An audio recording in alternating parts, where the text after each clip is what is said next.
John, what are we doing? We driving. What are we driving? We driving the 426 3-liter Whipple Supercharged Dodge Dakota, because everybody in the last video said, we don't want to watch you build it no more. Does it work? We want to watch you drive it. Ooh, spicy. Still have half a dash because we're still in test mode. But Still in test mode. We got the Holly going, doing some data logging for our boy Matt. yes, we is. It's running pretty good. Yeah, we got to dial the transmission. Me and Dennis were talking behind the camera, but dial the transmission a little bit. But this is the most we've driven it since Yes. building it, so I know everybody's complaining about building it, but I feel like everybody's used to getting custom cars out of a cereal box. That's right. This is the real life. This is not a Hot Rod magazine where you go to commercial break and all of a sudden you've got a modified vehicle. So what do you think? What's your first impressions on driving the DAC pack? I think we need more tire. Definitely need more tire. More brakes, more tire. We got into like 10% throttle and it's like already taken off like a rocket ship. Oh boy. We still can do our dash layout, but we got our miles per hour right there. So Yep, GPS mile per hour. we got a speedo, everything else. I could probably dial in the fuel a little bit. It says I got a yellow for 30%, but yeah, everything's working. We're just testing her out. That's right. All right, let's go for some miles.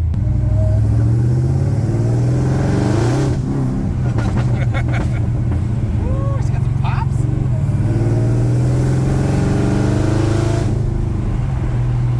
Definitely got some pull, man. All right, welcome to Boosted Motorsports, you guys. So behind me, we've got this 426 3-liter supercharged Dodge Dakota HEMI powered 8-speed truck. So if you guys have been following along for a little while, we've been building this thing. And in the last video, I saw a bunch of people complaining, oh, you're not driving the truck. You're just dragging this project out so long. Like, why don't you just drive it? Well, if you guys paid attention to the last video, we had to fix the brakes. So yeah, we need brakes to be able to drive it.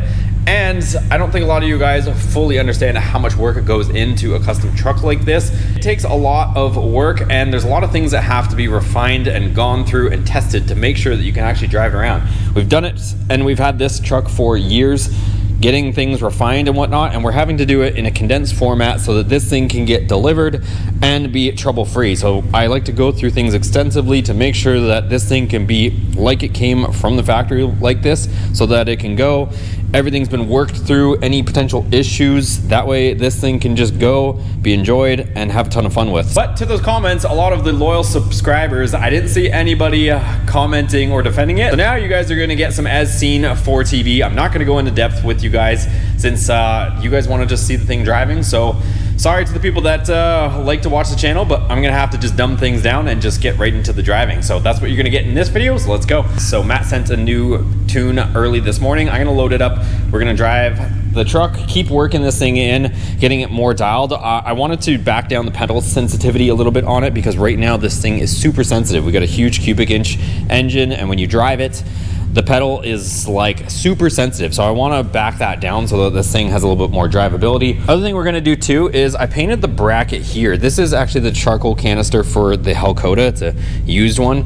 I need to get a new one, so we're going to get that going as well. So I'll probably go to the store, get that, and just get a bunch of little things kind of buttoned up on this thing. But let's hop in, go for a little test drive, and yeah, put some miles on this thing. And I'm also going to probably fill up the gas tank because I think we only have about half tank based on what we're seeing. As far as the interior stuff, I still got to button up some stuff. We still got some wires dangling and whatnot. Working on some issues with the reverse lights from our third-party controller, not necessarily sending the correct signal to the reverse lights, kick them all on, so that's why the dash is still apart. I just got to work out that one thing, but it's not going to stop us from driving it.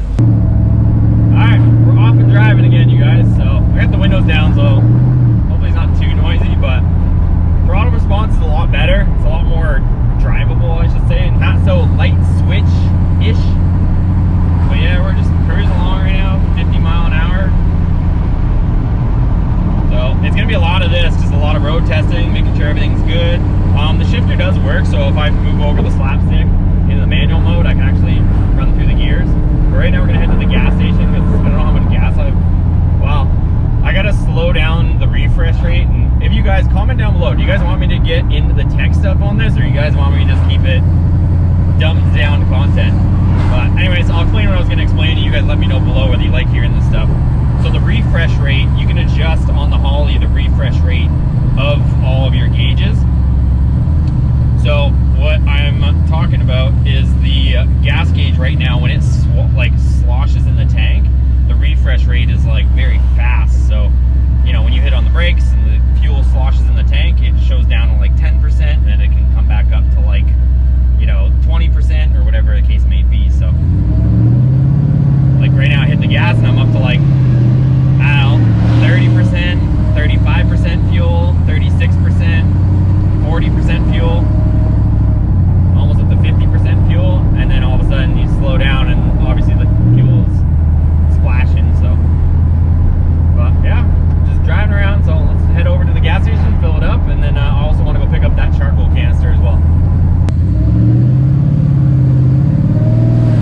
Here's a little acceleration off the light, nothing crazy, but just so you can see it run through the gears, or hear it run through the gears. 45, 50 mile an hour, just cruising. All right, so we're gonna fill up with fuel. That way we kind of have a better indication of where our fuel level's at. I'll change the refresh rate on there, and then I'm also sending a data log right now to Matt, and then he'll get back to me with another revision. We'll just keep going back and forth. All right, so here we go. So we just put 16.7 gallons in it, so definitely needed some fuel. So gauge wasn't lying, but I just want to fix that refresh rate. So we'll go ahead, send those files off, and I'm just going to keep doing some more data logging. Let's go head over to O'Reilly's and pick up that new charcoal canister, because that's one thing right now. It's just the tank is vented, so really getting a lot of fumes right now. So once we put on the charcoal canister, that should subside. So let's go.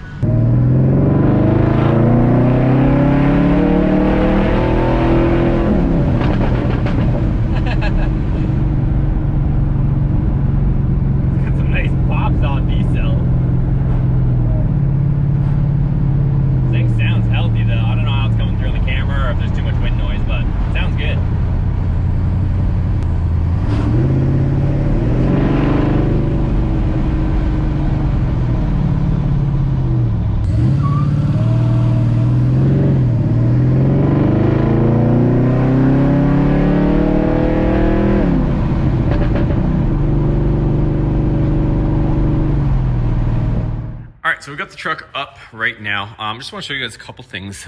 This filter is a Mopar filter. We put it on just for braking, but it seems to be leaking a little bit from the filter. The lines are okay.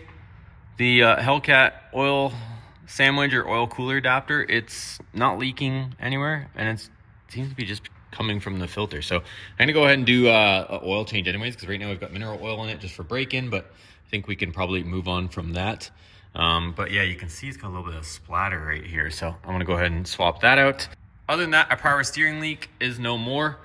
I don't know if maybe this thing needs either a water pump. Again, it was a used water pump from the salvage yard engine, but I'm getting a little bit of coolant right here. I don't know if you guys can see it dripping off the bottom of the oil pan there. So not sure what the deal is there. I can't seem to see it. This thing's so jammed in here. It's not from any of our radiator stuff or anything like that, but it's coming from maybe the water pump or the water pump gasket. At that point, I mean, if we're gonna end up taking the water pump off to change the gasket, I think it's probably safe just to put a water pump on it, but we'll see what the owner wants to do there. But that's pretty much it. I'm gonna go ahead and put in that charcoal canister right here. That way we don't have to continue to smell fumes from the tank. We'll put that in and we'll change the oil, and then we'll see what else we get into and do some more test driving. All right, so I was underneath here and I noticed another little lovely leak. So it was running off the back here, and when I looked up, I don't know if you guys will be able to see it, it was coming off the bottom of the head, or at least it looked like it was, or that's where a little bit of oil indication was, but it's not coming from the valve cover. And then what I did was I started following it. It looked like it was coming from the back of the cylinder head up there. And then what I have right here is my borescope. Let me show you guys, because what's going on is it's pooling on top because our brand new MDS plugs that we purchased are leaking. Let me see if I can show you guys.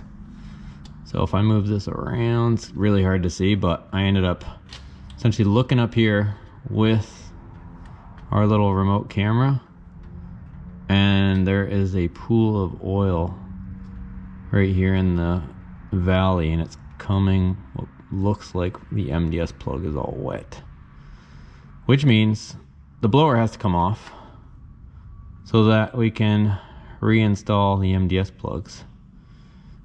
So this is the problem with aftermarket parts, you guys. I don't think that these were OEM MDS plugs, just based on the price that we paid. So I think I'm gonna have to get Mopar ones, pull the blower, reinstall them, and put this back on. So that's where that leak's coming from. That one's truly not my fault, just a matter of aftermarket parts. All right, so I don't know if you'll be able to see that there, but it is wet right there, and it's coming out of the back of the water pump pulley. So it's a bad water pump. All right, so changed the oil, you guys. Got the SRT filter on there. I did have to order a new water pump, and then also had to order OEM MDS plugs, but it's not like anything super serious, but something that I want to address. I ended up changing the screen, you guys. So reconfigured the screen, and then I don't know if you guys will be able to see the glare. I still have the protective plastic on the screen. I'll let the customer pull that off. But check this out. Now we've got sport mode on, off, and then track mode on and off. So that is going to put this thing into a completely different animal as far as how the transmission shifts. So that should be pretty cool. Obviously the screen here. So now when we put it in reverse, we've got a reverse camera. So pretty cool there. And then let's go and do a little bit more data logging. Let's try out the sport and the track mode, see how the transmission with the regular Scat Pack programming, how it responds. Let's go try it out. All right, so here we are. Let me actually put up this window just in case it's too noisy.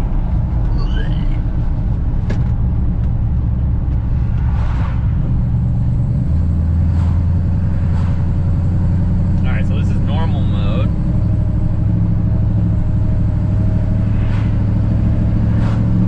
And let's see what happens if I put on track mode.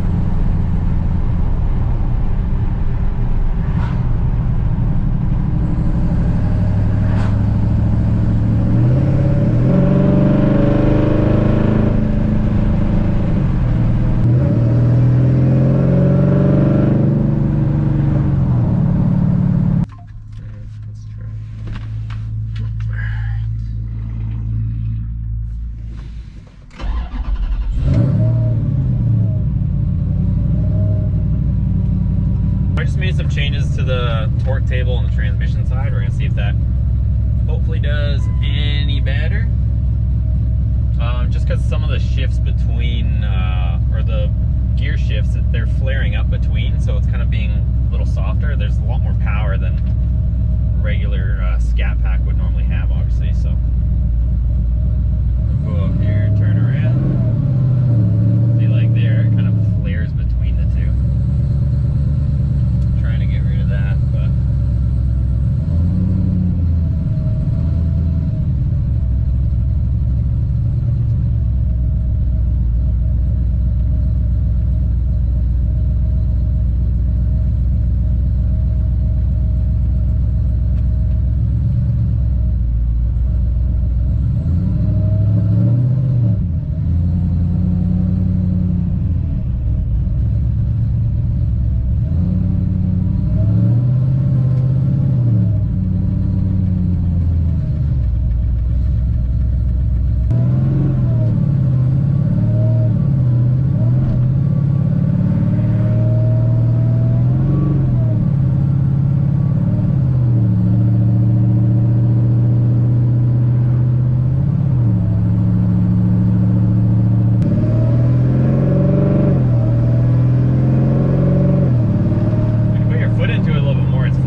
it does that when you're like just being ever so gently on the throttle, but this needs to be firmed up a bit more. All right, guys. Well, I actually figured it out. It's a lot better now. So just lightly pushing on the gas. It shifts pretty nice right now. So now it's not doing that flare up. Hopefully you guys can hear that.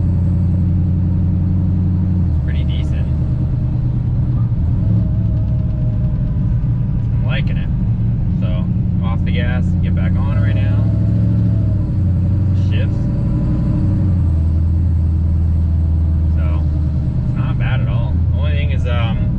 just on the Terminator X side, we've got the RPM hanging a little bit. I don't know if you guys can hear it. Like, I'll let my foot off the gas, and it's hanging right now. So it's just, we did that in order to prevent it from stalling. When you hit the gas, it kind of hangs for a sec before it brings it back down. But now what we got to do is try to back that down enough that it doesn't stall, but enough that we don't have a little bit of cruise control action happening. So, but we're working on it, and it's just getting better and better.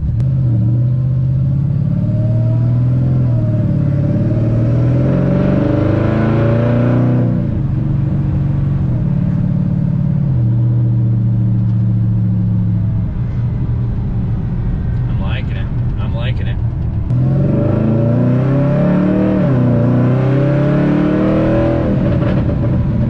Heck yeah. This thing's getting fun, you guys. So check it out, you guys. So some stuff has moved around. We have the Hellcat over here. I ended up taking it to Leadfoot City the other day. I didn't do any racing with it. I just wanted to get out with it, drive it around, enjoy it a little bit. But anyways, we'll probably get to that a little bit later. This is the Hellcat swapped one, if you guys don't already know. Hellcat. So what I'm doing right now is I had to do a bunch of different stuff. So I know you guys didn't want me to get into too much technical stuff. You guys are complaining in the comments that it was, you know, that I'm not driving it enough or whatever. So I'm just keeping this episode more so of driving it and less technical. But what I am doing though is, speaking on driving, is we are putting some meats on the back. So the original tires that were on here were 275s and they weren't that sticky. So over here, this is the original tires that were on here. So they were a Nitto.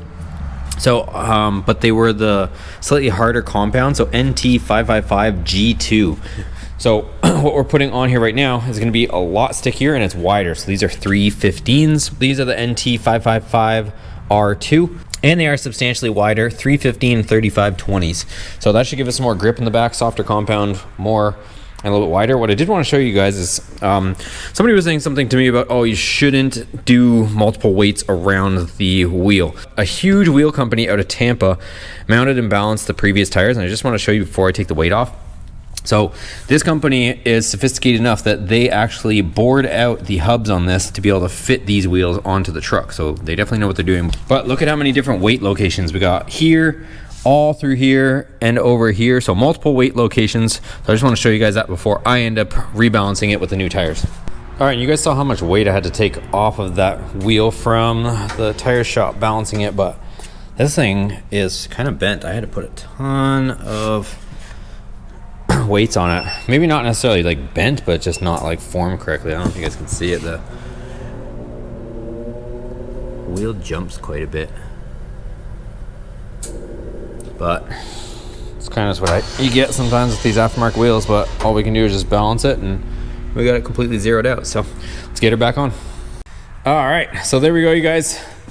Much better. It even fills in the fender flares much more, having some meats on there. So that's what it looks like, and then just tons more traction. So these are much wider than before, stickier compounds. I think it fills out, like I said, the fender wells better, and just a better overall look. So right now it's Sunday, so I still have to wait till everybody pretty much gets back from holidays to continue the tune. So we wired up a few more inputs into the Holly. That way we can get this thing a little more streetable, a little more dialed in. But like I said, everybody's pretty much taken off for Christmas. So kind of reorganize the shop a little bit for now. We've got the Z06 over here. We've got a bunch of stuff we're going to be doing to this here shortly also, if you guys have never seen this. So if you guys are Chevy guys, we've got this Z06 for our road course stuff. We've got the Hellcat swapped Ram 1500, the Viper ACR. We've also got our Challenger, which is in the other garage, and an SRT10 Ram. So lots of stuff here for everybody, but like I said, I want to get this out for you guys. So hope you guys have a Merry Christmas and a Happy New Year. I'll probably try to get a video out before the New Year. I'm going to try to see if I can wrap this up.